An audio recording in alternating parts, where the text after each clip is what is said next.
كانت جزء لا يتجزأ من الدولة العثمانية. We are being criticized for doing our job and for upholding the federal constitution. Like I have said in the past, I will not bend to such lame pressures and insinuations.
It's a wonderful initiative.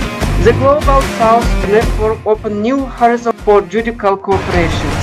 Global South Network provides a platform for meaningful dialogue and cooperation, fostering efforts to build a more equitable and resilient legal landscape. GSN network continues to expand areas of activity, further strengthening its impact and reach. The universal concept of justice compels us to join our efforts, and this is LIVE, the forum for promoting the same goal. Well deserved for the hectic activity you have made. I am astonished, I am amazed, I was impressed. I at the outset commend you, Dr. Ayad, for the immense work that you're doing in the GSN. The Global South Network is a much admired initiative. It's commendable. South Network focuses on all disciplines and regions, creating a bridge between academia, civil society, legal community, etc.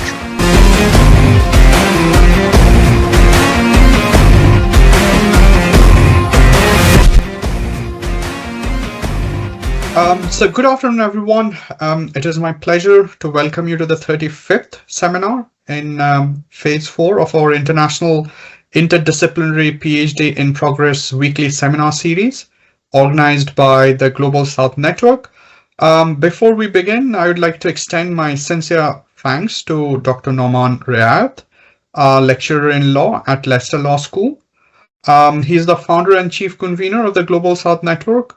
And I'd like to thank him for organizing and leading this weekly seminar series. I'm Navjyoti Samantha. I'm an associate professor in corporate law at Leicester Law School. I'm joined by a discussant and a peer commentator, Dr. Francis Okanigbuan. I'm sure I have mispronounced that. Is the discussant for today's session. Francis is a senior lecturer at the School of Law and Justice Studies, University of Liverpool, John Moores. He specializes in law and economics of regulation, particularly in relation to corporate and commercial law, corporate governance, and market for corporate control. So kindred spirits. Francis is also a member of the Chartered Governance Institute, UK and Ireland. He is a qualified barrister and solicitor in Nigeria. He is the author of the book titled Corporate Takeover Law and Management Discipline, published with Routledge, and a number of journal articles. One of his recent publications, titled Revisiting the Takeover Efficiency Argument and the Role of Board, was published in the Law and Financial Markets Review Journal. So welcome, Francis. Our peer commentator is Choaran Yang. He is a PhD candidate at Cranfield University in economics and finance. Their PhD focuses on shareholder litigation and dual class firms. Very interesting topic. Finally, I am delighted to introduce our guest speaker today, Priya Chowdhury, who is a research and teaching fellow at the School of Law, University of Reading.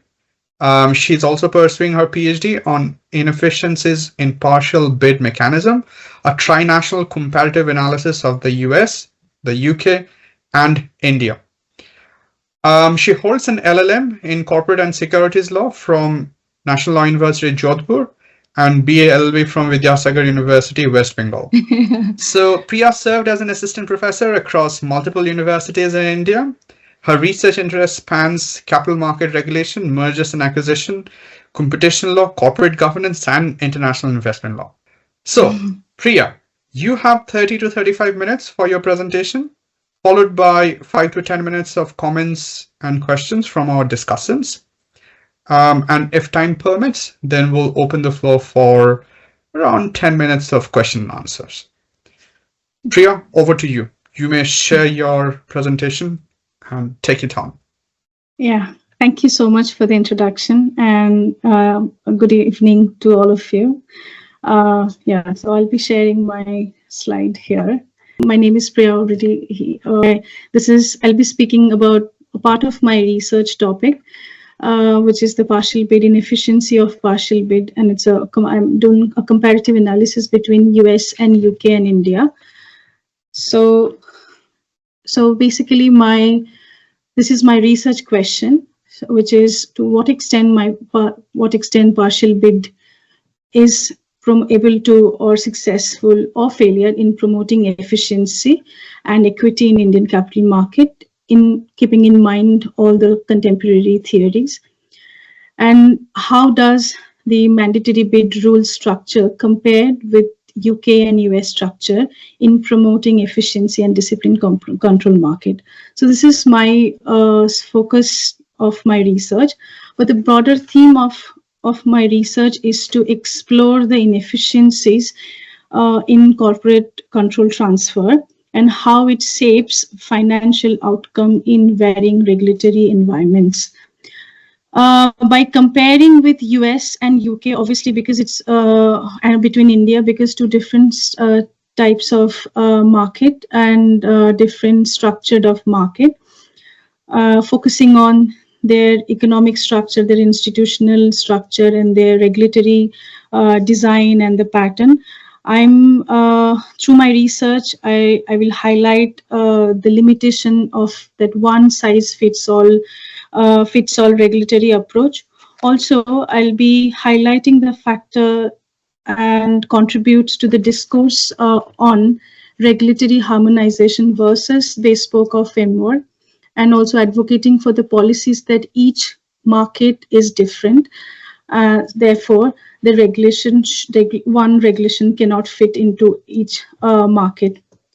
So before starting with my further discussion, I'll just briefly talk about what control transfer means. So it's just where the company transfer its control. That means the key decision-making power, either through acquisition or merger, acquisition or takeover. Here, my research is focused on the takeover, hostile versus friendly acquisition, or hostile versus friendly takeover, and as a control transfer mechanism, and through the lens of efficiency and equity. But I'll start with the efficiency lens and the theory. So the efficiency theory, which talk about that a public company's stock price partly reflects its managerial performance, and the control of a corporation constitute a valuable asset in itself, independent of its all buying, selling, economic scale, monopoly, profit, and etc. And it says that when the management performs bad, so the stock price falls, and therefore it's signaling inefficiencies. But furthermore, that is not it.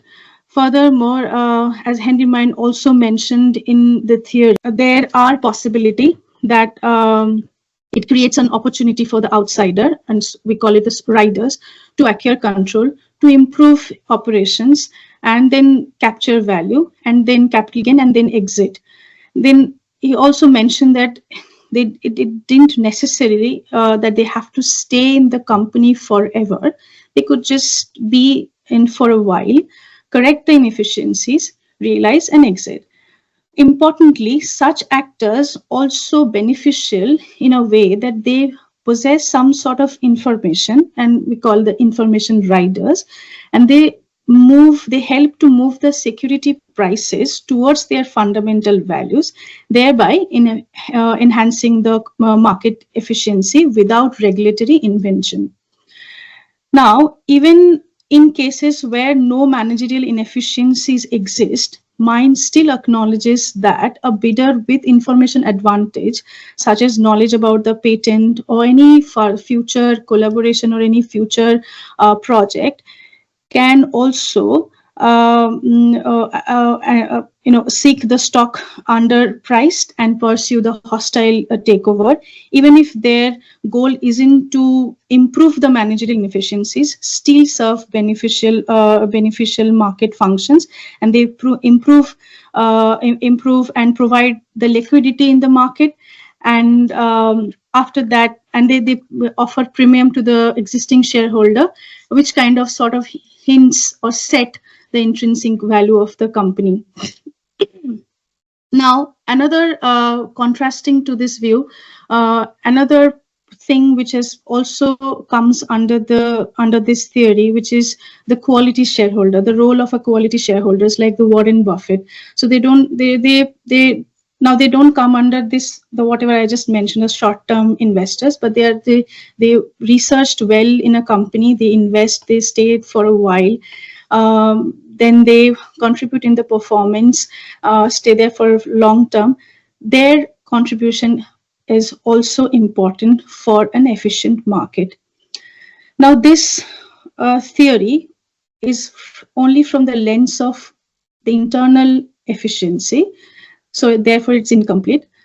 So the more broader view, which has been given by the Jensen Macklin, which is from the external factor, that takeover also often they stem from an external pressure, such as the technological change or shifting in the market, and therefore they require the large-scale corporate restructuring. That is also required, while sometimes when the internal factors unable to imply or deploy the efficiency principle, then the role of the market step in. The market step in, the bidder come into the role from the outside, and they try to deploy the efficiency principle. So therefore, in cases where internal, I've already mentioned, so they try to deploy the corporate through the market for corporate control. They try to deploy the efficiency principle, assuming the regulatory safeguards such as there is no monopolistic motive, or there is no empire building, there is no private benefits is offered. These external tender offer can see through the lens of corporate synergy, where both the acquirer and the target's combined value is higher than the previous value. Therefore, both the theory, the corporate efficiency and corporate synergy theory, Jensen's Macklin theory, both suggested that the hostile tender offer is good as long as it can provide a price mechanism.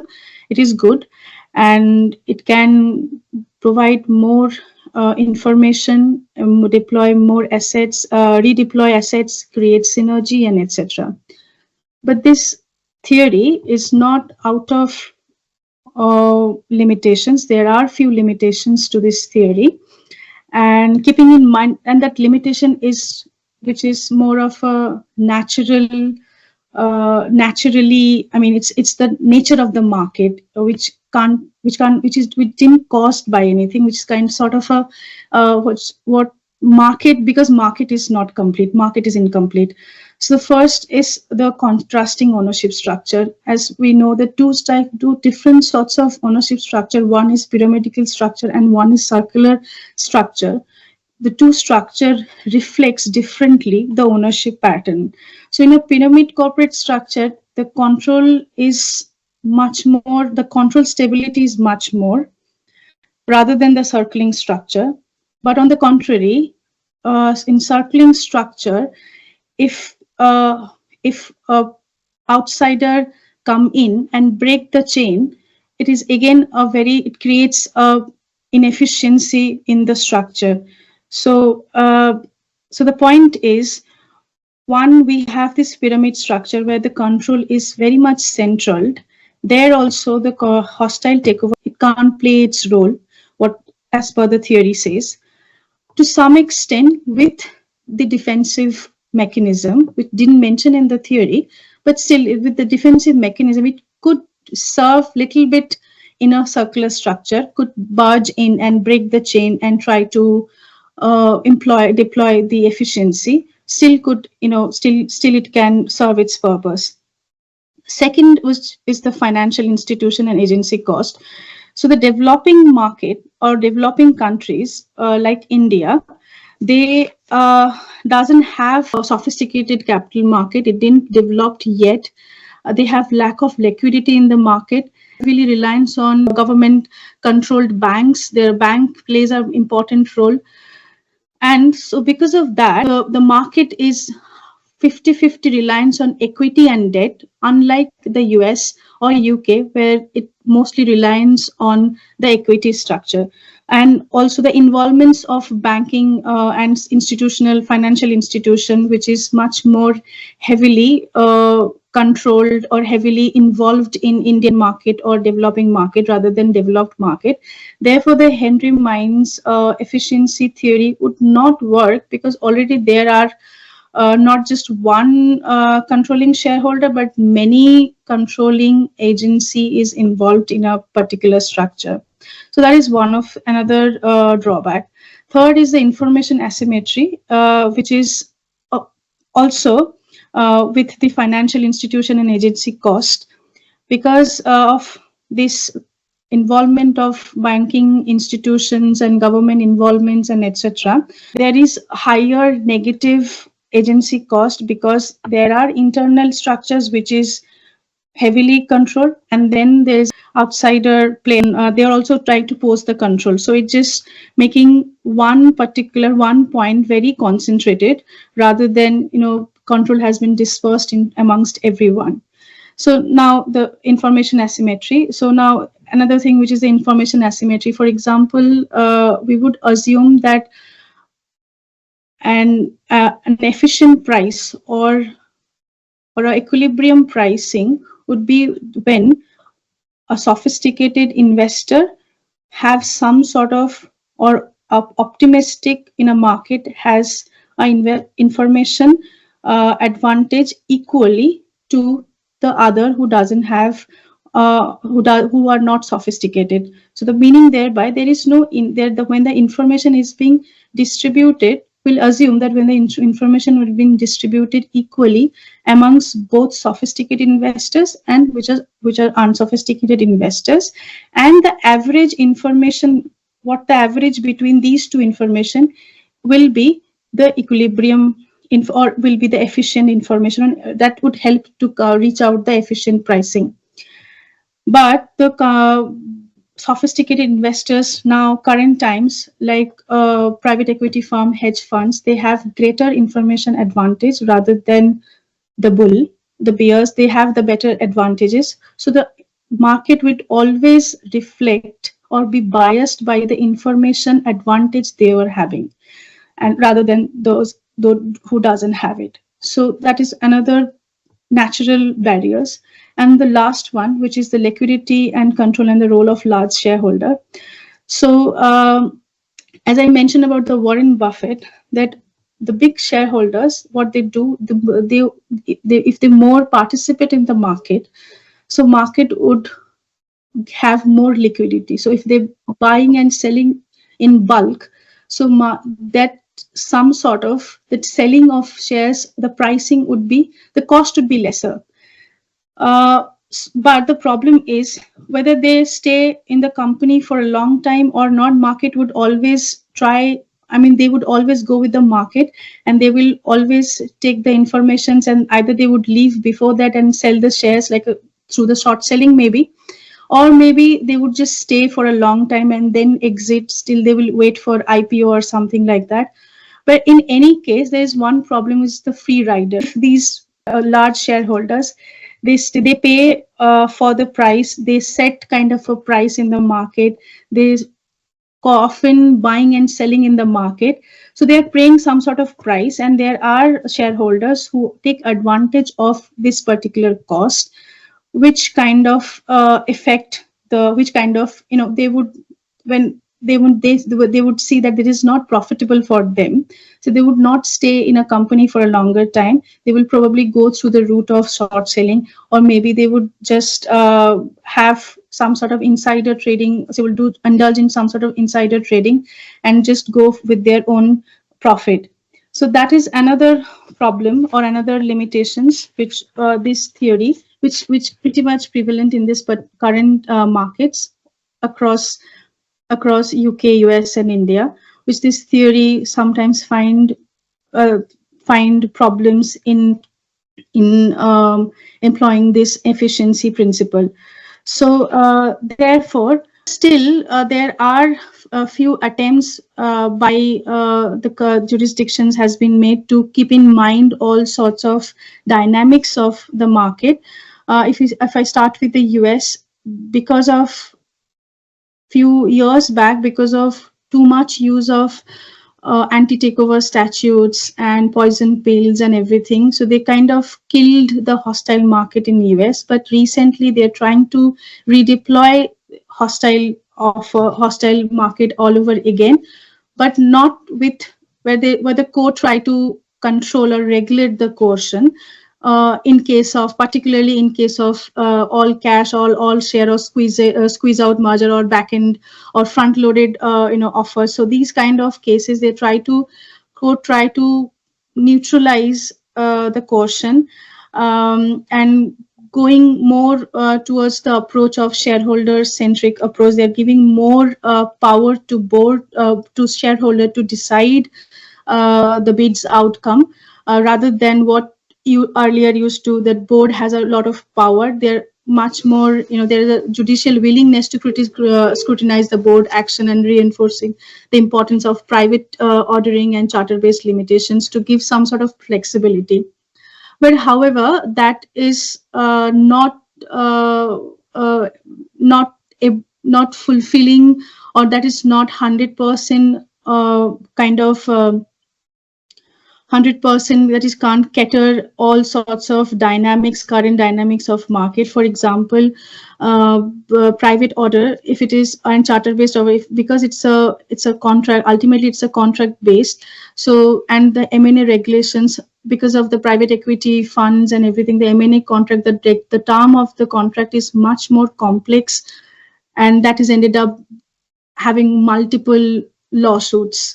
Because court also finding difficulty in understanding this complex contract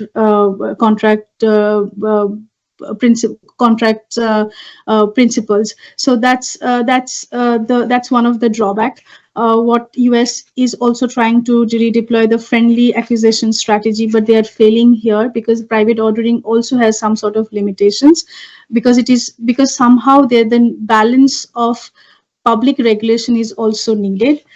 And if we talk about UK approach, UK is comparatively better in this case. It's more shareholder-centric regulatory framework. They promote open and competitive control contest.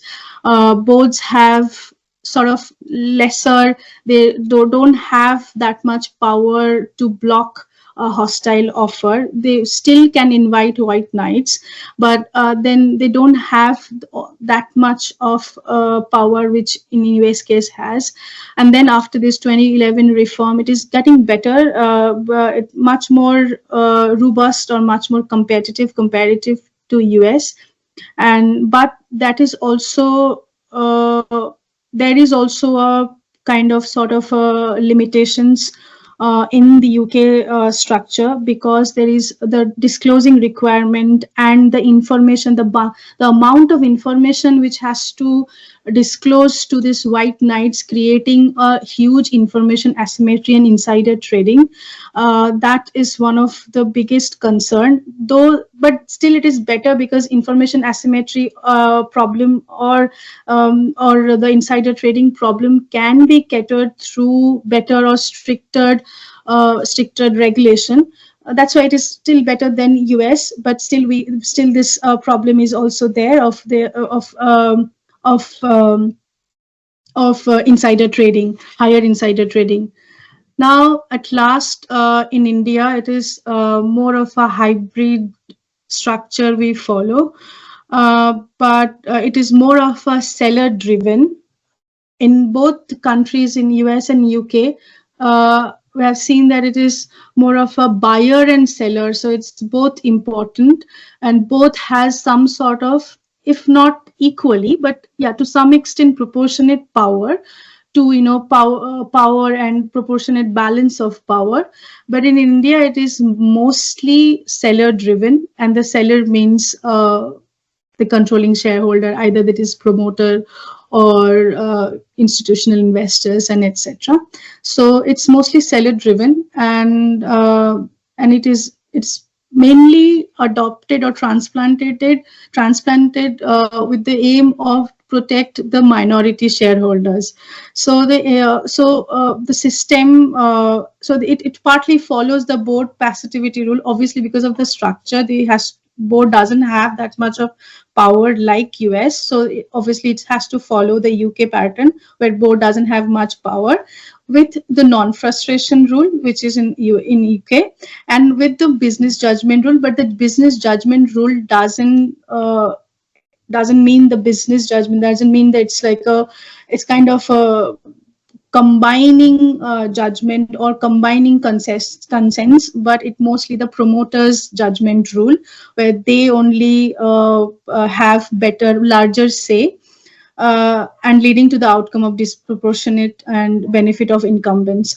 Now, and the regulation also says, and so from this context, my focus under the MBR structure is the partial bid, because it has been used to just accumulate share by the promoters and another private equity investors or venture capitalists, where they accumulate share through this route, where they just go for the creeping acquisition route, acquire the shares to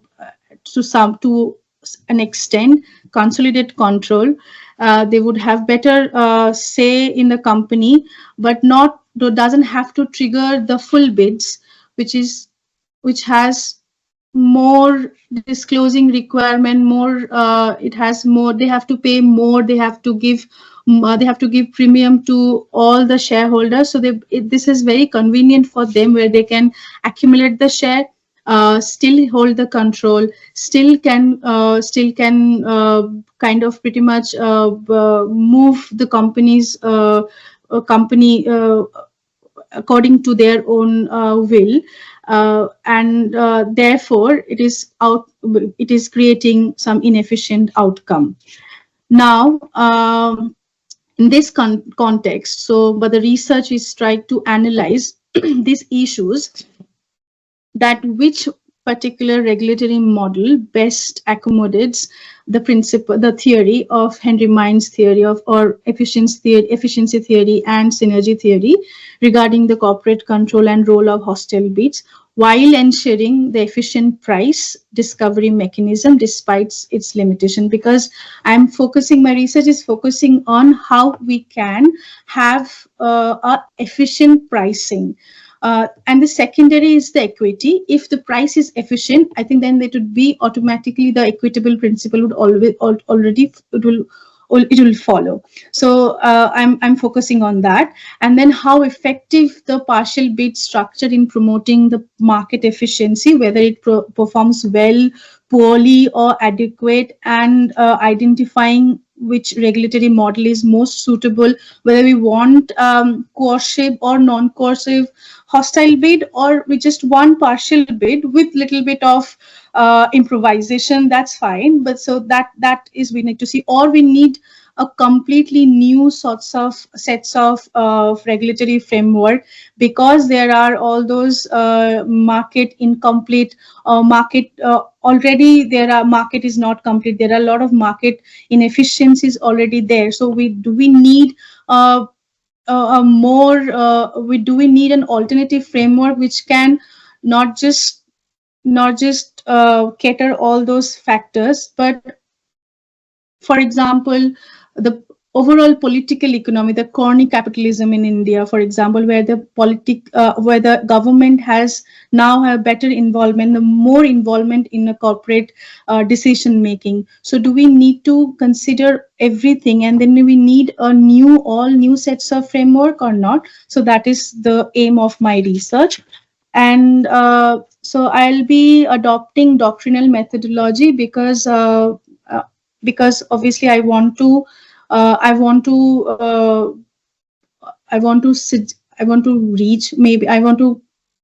answer through this theories that these theories are effective, or do we need another theory, or if these theories are effective, where it is failing and why it is failing, then do we need another theory which is more which is backed by economics and law and finance and everything.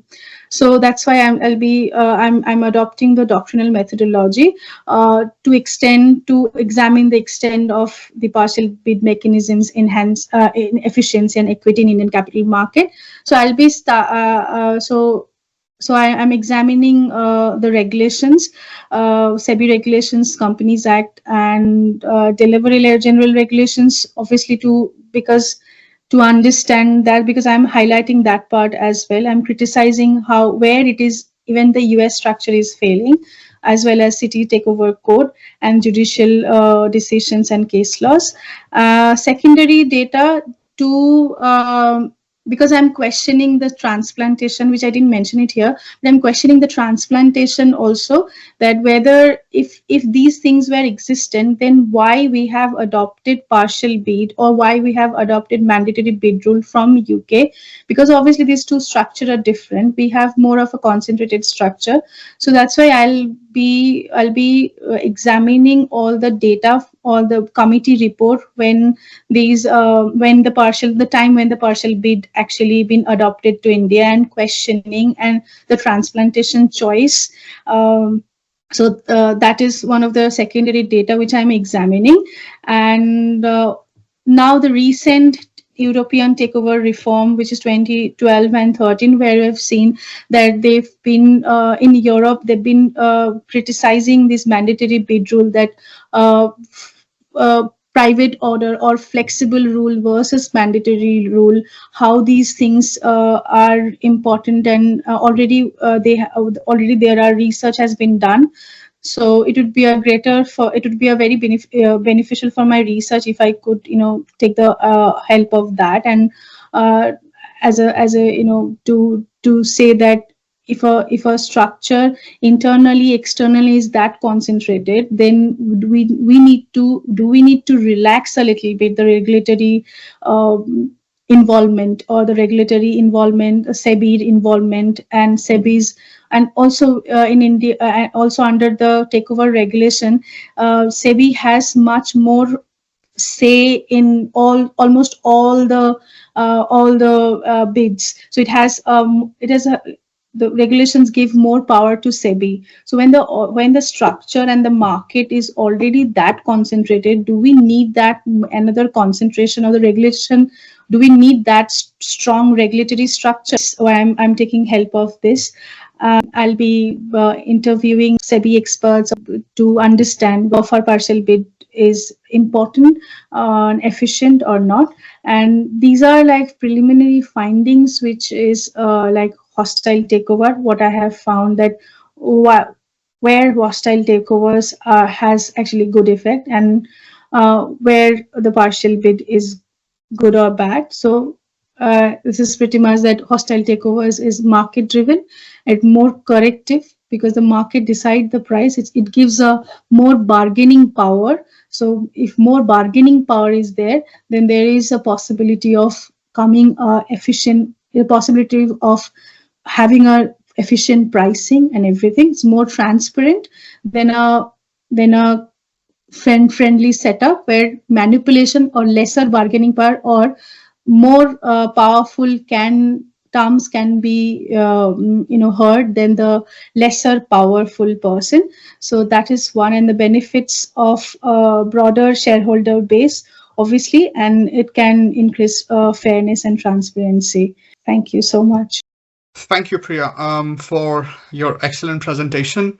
Thank you Now so much. we move to Francis for his comments. So Francis, you have around 5 to 6 minutes. Okay, thank you very much. Well, thank you, Priya, for your very interesting presentation. I found it very educative and interesting. Before I comment on what you presented on, I'll just provide a brief overview of the aim of your research, which I think, which I've seen so far to be mainly to review the extent to which regulations in this area is promoting what it seeks to promote. And in terms of market for corporate control, regulation doesn't seek to replace the market. It seeks to make the market more functional. If the markets were perfect, there will be no need for regulation. So regulation, in the way you've explained in regards to what applies in India, the US, and the UK, they've been created to support market function. So in that respect, regulations in the UK, the US, India, and any country for that matter, they are meant to promote the interests first of shareholders and investors. And then ultimately, regulators want to promote economic development because nobody will invest in a country where their monies or capital will not be safe. So promoting shareholder interest is just a means to an end, but the economic interest is the ultimate objective. Now, to your paper, I like what you said about the efficiency argument of takeovers, and you gave several contexts, several explanations, and you explained how managerial inefficiency can lead to takeovers. Managers need to up their game. They've got to enhance corporate value often and again. Otherwise, they could find their company to be a takeover target. Besides managerial inefficiency, we also talked about other external factors, pressures, for example, change in technology, and other factors that are outside the control of managers. So what this means, the combined effect of the internal issues and the external factors is that managers should always seek to enhance value for the company. Otherwise, they'll likely be taken over. You also explained the various limitations of the efficiency theory, agency cost, ownership, structure, information asymmetry, free riding, and so on and so forth, how this could undermine efficiency theory, which is quite interesting. And I also found what you said interesting about the various regulations that apply in UK, in India, and in US. Although I have a question for you, I would have expected or hoped that you explain more about partial bids in terms of how it differs in the UK and US and India. In fact, what are the regulatory objectives of these jurisdictions with regards to partial bid? To what extent does the UK, India, US seek to promote shareholder interest, shareholders in target companies? Why do they regulate partial bids?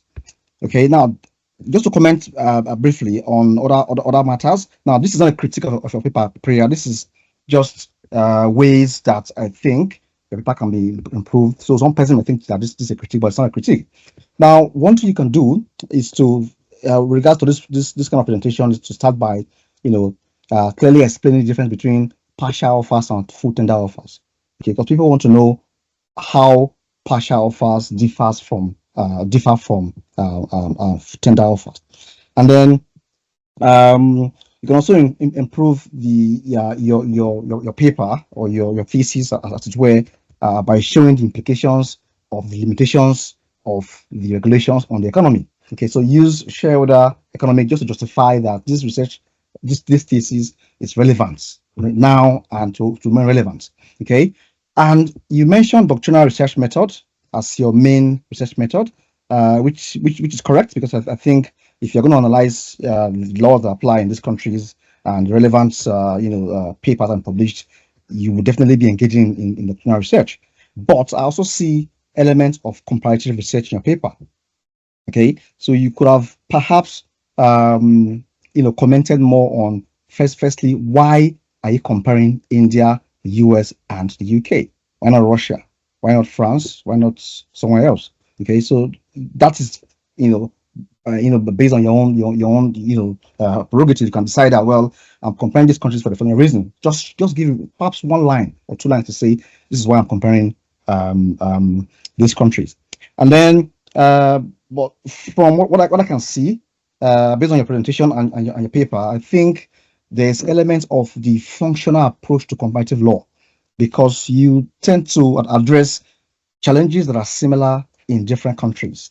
In India, there are shareholders, there are directors, there's economy. In the US, there are shareholders, directors. In the UK, there are also directors and shareholders. So basically, you are approaching, you are engaging in research that addresses problems that are similar in different countries. And I also like the way you mentioned legal transplants, and you try to downplay its relevance, because Alan Watson argued that legal transplants is a very good method of research, but there are limitations. I mean, local circumstances must permit before you can transplant laws from country A to country B. So perhaps the functional approach will be helpful. You might combine that with the doctrinal approach. And you also said you want to engage in some interviews. So I think you might have a lot of research methods that you adopt in your paper, but try to tie all of these methods to efficiency. How does regulation promote shareholder interest, and how do they translate towards promoting the economy? Because that is what you use to justify reasons for engaging in this research. Thank you, Francis. That was very helpful. Now we move to the peer commentator, Choaran. Okay, thank you. First, I think it's very interesting studies which compares 3 different countries for the patch-based mechanism. So I'm not very familiar with this research area. So my question is about the 3 countries you choose, because for some corporate finance and law papers, they focus multiple countries, not just 3 countries. So I think it would be better if you can provide more evidence about from different countries, some developed countries or developing countries. So I think it will provide more comprehensive data analysis. Second, this will extend my second question, which is that your papers focus on the country's laws on the local forms. So why don't we consider about like the country's laws affect foreign forms, which is referred to as like course listing and course M&A. I think it is better you can extend this line of research. So overall, but I think it's very interesting studies. I really enjoy your presentations, and it provides a very solid theoretical framework. Thank you. Thank you. Thank you, Choaran. So now the floor is open for questions. So anyone who wants to ask a question? No? Would Priya like to respond to these comments? Yes. Yeah. Any comments? Yeah, I really thank you so much for all the comments. I just mentioned about the doctrinal methodology because there was lack of slides. I was suddenly realized there's too much slides I've involved, but I've considered this is my methodology, comparative research, because my title also talk about it, and functional approach also I have considered. That's why I chose the transplantation problem from country A to country B, and where is the problem, and I'm criticizing the transplantation choice. So that is also I have considered. To Choaran, to answer your question is yes, I have considered a different country, another apart from US and UK, which is Germany, because of the involvement, because of the institutional investors, the role of institutional investors in the capital market, which a little bit a similar structure with the India, because India also has this banks involvement. And also I've thought about Japan, because there is also how see this the thing I have mentioned, that this institutional the drawbacks of the theories, we can't change it, because we can't say I mean my research can't say why there is bank involvement in India, because it is how the structure is. What we could least we could do is to show that how the bank can also efficiently participate in the capital market. So that's the lesson we could take from if I include Japan case study, where we could how the efficient involvement, if bank efficient involvement in the capital market. So I've thought about that as well, but I might not my main jurisdiction would be US, UK, because I'm doing in UK. So it is, and it's the most of the and because the adoption is from the UK and US directly from India. So that's why I'm taking these two. But I might have a chapter on these two jurisdictions as well. We'll be discussing how the institutional investors' role in the capital market and how that shaped the takeover transactions in those countries. Yes, I have considered that as well. Thank you so much. Yeah. Right. So any other questions then? Anyone? No? All right, then I'll abuse the position of the chair and ask a question. So Priya, you have looked at the mandatory bid rule, and you were also criticizing the transplantation theory. However, I'll give an example from the mandatory bid rule. So the threshold for mandatory bid in the UK is 30%, right? Under Rule 9. If I remember correctly, in India, the threshold for mandatory bid is 25%. Yeah. So what would be the political economy strain from this? So what can we tease out from this difference of 5% in India?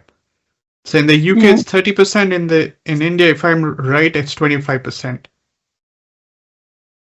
So why did India choose a lower threshold for mandatory bid? Yeah. I think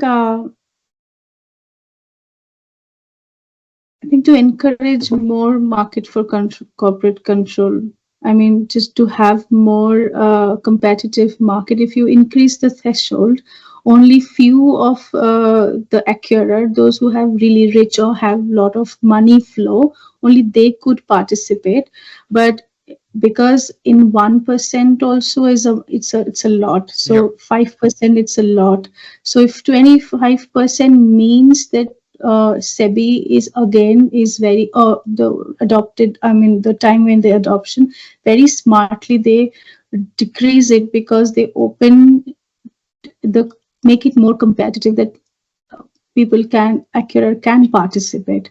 So right. I mean, that's a fair answer. I would actually argue, again, I don't know the answer, but I would argue that it's actually to allow the incumbent managers to entrench their position. Because if somebody has to go for a mandatory bid just after a creeping acquisition of 25%, that means that they have to pay for 75%, because that would be the open offer. So if you think of the Indian corporate landscape in 1980s, most of the managers, they held only about 10 to 15% of shares. And that was the time when takeover or hostile takeover was really coming to fore in the Indian market, and they wanted to stop it. So if you remember the escorts case law in India, where Lord Suraj Paul from UK, he went and started bidding for Indian companies.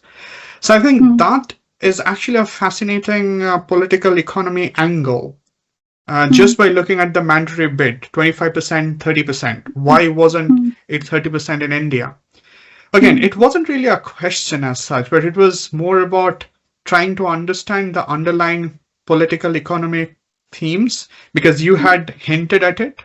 So I thought, it might be interesting. What I have understood after doing all the literature review and everything is one of the reason that below 25% bid they prefer, the takeover they prefer, so that they could retain the structure as it is. What you said that after creeping acquisitions, the 75%, then the promoter has to lost, they would lost the status of public company, and then they have to give offer to all those existing shareholders. So if they could retain it below the threshold, which is below maybe 25%, it's better to, because they would anyway hold the control. Now they would hold lesser equity also, but equally they would hold the control and have this similar say in the company, where they don't disturb the structure, control structure within the company. It's just that they would hold a lesser equity, and that would give them benefit because they could anytime, for example, now what happens is venture capitalists, the promoters, they technically, they come and they hold very bare minimum in a company for, let's say, 15%. Then they would wait for IPO, and they would just then they would have shareholder agreement before, at the time of the investment, and they would include all those things that I would exit at the IPO at a higher price. So then don't have to trigger the threshold. They just hold a very lesser percentage of share, having a very friendly setup with the promoter, push the company to IPO, have a larger exit, and then they leave. So that is also a kind of a political, to retain the structure, to retain the control, but not triggering the threshold. So from that angle, what I understood is that is, we say that it is maybe on paper it's a hostile takeover, but it's not hostile as such in India because of the structure. It's more of a friendly setup. So it's not possible in that kind of a concentrated setup. Very rare 1-2 example would be there, but mostly it's a friendly setup. So that's the reason we need to be more relaxed. I think we need, this is my assumption. I have to end of the research, I might disprove or prove my hypothesis, but now it is one of my assumptions that I think we need more private ordering or relaxed, like a corporate charter, where actually the board can participate. Now board can't participate, we know, in India. So where actually can board, or at least like a takeover panel like in UK, which is set up by other, not from within the board, but an external body who should be there, who could actually balance out SEBI's excessive power between the stricter regulation. So that is my kind of assumption at this moment. Right, thank you. I just want to remind you that takeover code would only come into play for a public company. So if a company is... Yes. So before IPO, takeover code will not come into play. But anyway, thank you. I don't think there are any questions. So I want to thank you again, Priya. The project appears to be a valuable contribution to the broader literature. Thank you so much. Many thanks to Francis and Choaran for your useful comments, and to everyone who have attended the session. The Global South Network, again, welcomes PhD students from any discipline and any part of the world to share their project and receive feedback. Anyone interested in presenting their work, please contact Norman. I think his email has been provided in the chat box. Yeah, thank you, Norman. Next week, we have our guest speaker, Cornelius van Happeren, University of Nottingham, and he's going to present on the topic hard tremors and soft laws in disastrous Haiti. It's going to focus on the earthquake of 2010. So it's on 10th of September, 3 p.m. UK time. And that's it. So take care, look after yourselves, and have a wonderful day. Thank you, all of you. Thank you, Dr. Noon, for the opportunity. Thank you so much. Thank you, Navajit. Yeah. Thank you. Goodbye. Thank you. Bye.